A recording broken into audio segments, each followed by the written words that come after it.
जिस भी राज्य में बीजेपी की सरकार आई है, उस राज्य के किसी भी राज्य के पैरामीटर उठाकर देखिए, यूपी जैसा राज्य, मध्य प्रदेश जैसा राज्य, बिहार जैसा राज्य, जिनको एक जमाने में बीमारू कहा गया, वो राज्य अब देश की अर्थव्यवस्था के ग्रोथ इंजन बन गए। ये बीजेपी का राज है। और बंगाल को तो कुछ करने की आवश्यकता नहीं है।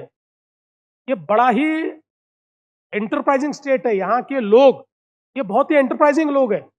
यहाँ सिर्फ गुड गवर्नेंस की आवश्यकता है। अगर गुड गवर्नेंस बंगाल को मिल जाए तो यकीन मानिए, मात्र 5-7 सालों में बंगाल वापस देश के पहले 5 राज्यों में आ सकता है। इसीलिए भारतीय जनता पार्टी ने एक बहुत ही सशक्त इस प्रकार का घोषणा पत्र दिया है, जिसमें युवाओं के लिए 1 करोड़ रोजगार का सृजन, जो बंगाल की भावी पीढ़ी है, उसका विचार हम लोगों ने किया है। हमारी महिलाओं के लिए 3000 रुपया सम्मान निधि, ये भारतीय जनता पार्टी की सरकार यहां पर देगी। और मैं वापस कहता हूं, जहां हमारी सरकारें हैं और जहां हमने इसकी घोषणा की है, महाराष्ट्र सहित सब जगह हमारी योजना शुरू है, कहीं हमने बंद नहीं होने दी। महाराष्ट्र में तो 2.5 करोड़ बहनों को हम ये निधि देते।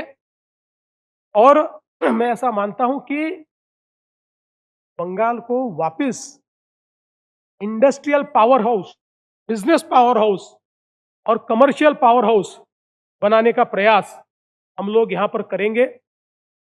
और विशेष रूप से जो घुसपैठ के कारण बंगाल की परिस्थिति बिगड़ रही है, उसको रोकने का काम मोदी जी के नेतृत्व में होगा।